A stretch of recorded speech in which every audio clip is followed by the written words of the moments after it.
Hello everyone and welcome back to another Dragon Ball Z Dokkan battle video. Really quick, I wanted to kind of talk about the UI Goku stuff and information as it pertains to that. Hope you guys enjoy. Subscribe if you are new for more content.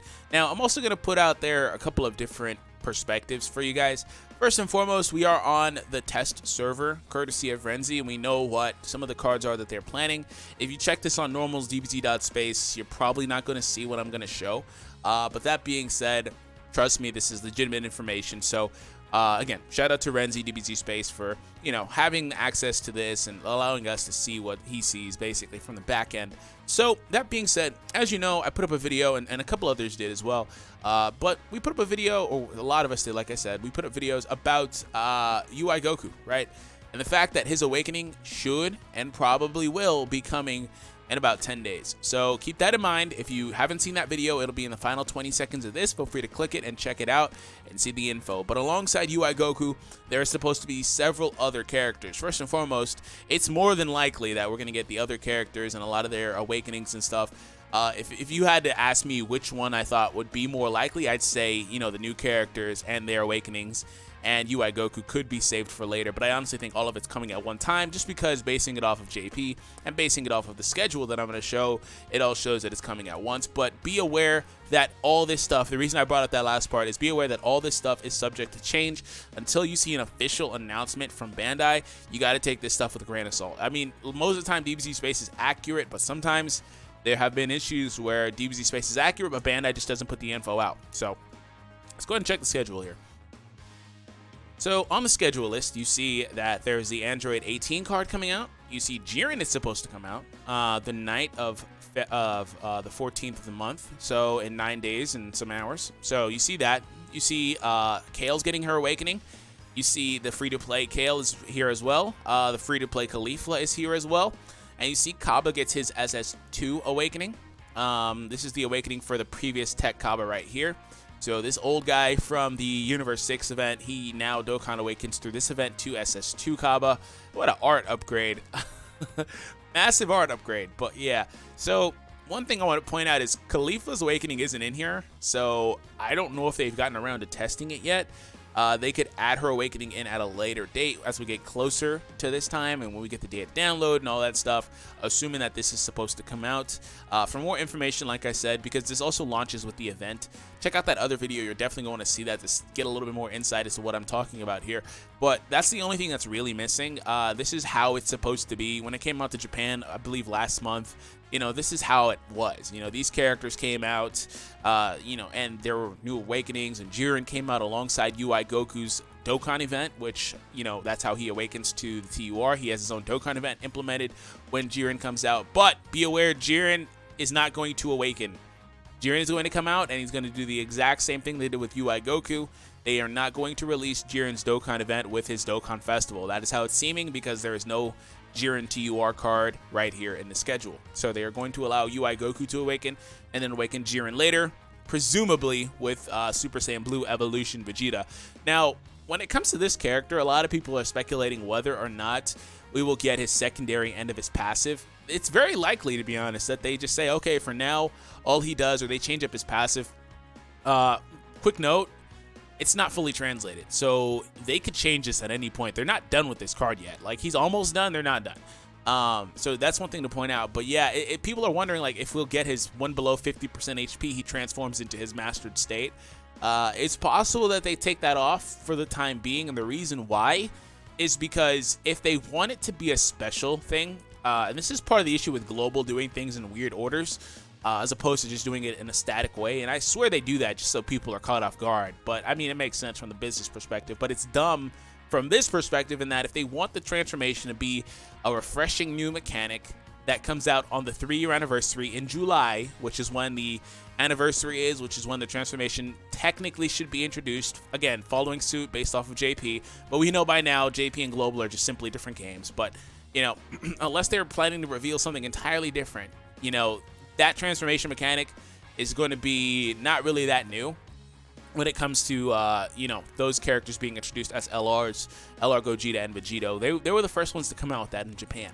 Now, the thing about Global is, I don't know, here's my deal when it comes to holding that secondary passive off. It's very possible that they don't hold that off, because I kind of just feel like they know everybody knows about it. There's not a way to surprise anybody. Like, there's no point unless they just really want the LRs to be the first ones to have it. There's really no point in holding it off otherwise, because, you know, somebody told me that, yeah, you know, he can't come in with that because the transformation mechanic doesn't exist yet in the game. And I'm like, well, and of course, transformation mechanic doesn't apply to great apes and stuff like that. But, you know, I'm like, well, but at the same time, it didn't exist until a character came out with it. So he would just technically be the one to introduce it into the game, into global. So that's kind of my 2 cents on it. So let me know your thoughts in the comments. I know a lot of people will be upset by that, but I kind of wonder how many people will be more upset about that versus, you know, not getting him. And the thing is, assuming they don't rewrite his passive to allow him to dodge, he actually kind of isn't as good. It's weird, because he relies on the mastered state to be better, because there's a huge transition. Not to say he's not as good, because he's more consistent offensively and defensively than this one is. He doesn't have to dip below, but it's just when you look at this guy has it's such a weird thing they did with him, but he kind of has everything in one card, and then the transformation mechanic or the TUR kind of takes stuff off and then gets it back post-transforming. So he gets the self-sufficiency below 50% and the high ability to dodge. The other one, the mastered one's a great dodger, I believe, so he has a higher modifier on it. But he also gets the additional attack increase to 140 maximum attack. So it's kind of like, I don't know what they did with this card. It's weird, but, you know, at the same time, it makes sense because he gets that stuff back post under 50% anyway, which when he would transform technically.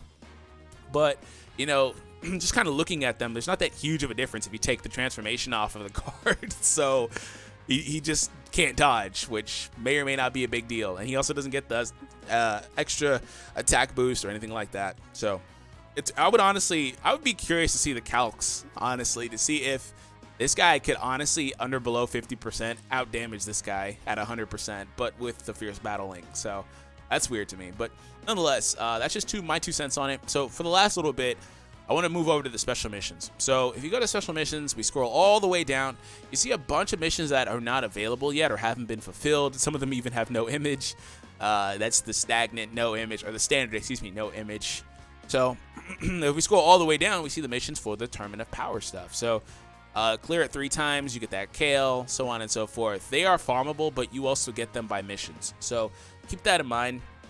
They are in here. But I want to also say that the way that Global is handling this is weird, because a few weeks ago, there was news that they were testing Bardock and Tapion on the servers, which makes sense because those characters need to come out any day now. They are literally supposed to come out any day now. Can you close? Are you kidding? Thank you. They are literally supposed to come out any day now, Bardock and Tapion. Some people are wondering if Bardock will even come because he's more Dragon Ball Heroes centric, but yeah, he's coming. I mean, he also comes out in Xenoverse 2. So we haven't, well, Xenoverse 2, but I meant Xenoverse TOO, but it's okay. It makes sense either way. But we haven't really had that type of issue when it comes to Global. They get those types of characters. They even have, you know, SS3 GT Vegeta, who is not from anything other than Heroes. So it's not that Global can't get Heroes. It's just Global can't get, apparently, the individual Heroes banners, despite the fact that the cards are in the database. I mean, look, this is the Gohan that comes out in Heroes later. He's in the database, already got his links translated and stuff. He's in the database. You know, Tapion is here as well, to my point what I was talking about. These characters should come, but the way things were looking is I saw some people saying that, you know, some of this stuff is coming out exactly at the same time, so we really don't know. This is a huge shuffle, but just be aware that Tapion and Bardock are literally right around the corner. And also be aware that, you know, we just got the Vegito and Rose banners are still alive on Global and stuff like that, but be aware that, you know, the anniversary is still a thing too. And, you know, this is your most recent chance of getting UI Goku. I don't think UI Goku has been on a banner other than the Jiren banner and his initial banner. So if you want to get him, I think those are the only chances that we've had thus far on JP, which of course is further ahead. You know, correct me if I'm mistaken, I might be missing a banner or so. Otherwise, you might have to pull on this banner for UI Goku if you really want him. But otherwise, you know, the anniversary is coming, the LRs are coming, and stuff like that. So maybe it's not that great to rush in, especially in terms of Jiren, because Jiren comes back with his Dokkan event on Super Saiyan Blue Evolution Vegeta's banner. So for sure, honestly, if it came down to Jiren, I would say just wait and pull him later. So just wanted to give you guys a heads up as far as some of this stuff pertains and clear up some of the mess. It looks like those characters are getting their awakenings. New characters are coming out, but I wanted to put that little seed in the back of your mind that, you know, we do have other characters coming, whether you wanted to pull for Tapion. I don't know how they're going to do that because he was on a celebratory Christmas type banner on Japan. And I don't know if they're going to offer the same types of deals. I believe you were getting a Kai per multi and stuff like it. I don't know if they're going to do all that. But, you know, we have him. We have Bardock coming down the line as well, who's also right here. All these characters are currently in global files. They're just not out. I mean, look, his passive's already translated for the most part. You know, he's ready. They just need to literally change the name of his passive, his leader skill, his super attack, and his actual name. He's done, man. He's ready. And also, I was talking about this a little bit earlier, but yeah, this guy's been in the files for global a long time. They could press a button and drop him if they wanted to, but they just don't. So, yeah. Anyways, thank you guys. Hope you all enjoyed. Subscribe if you're new. I'll catch you guys in the next one. Have an awesome day, and take it easy.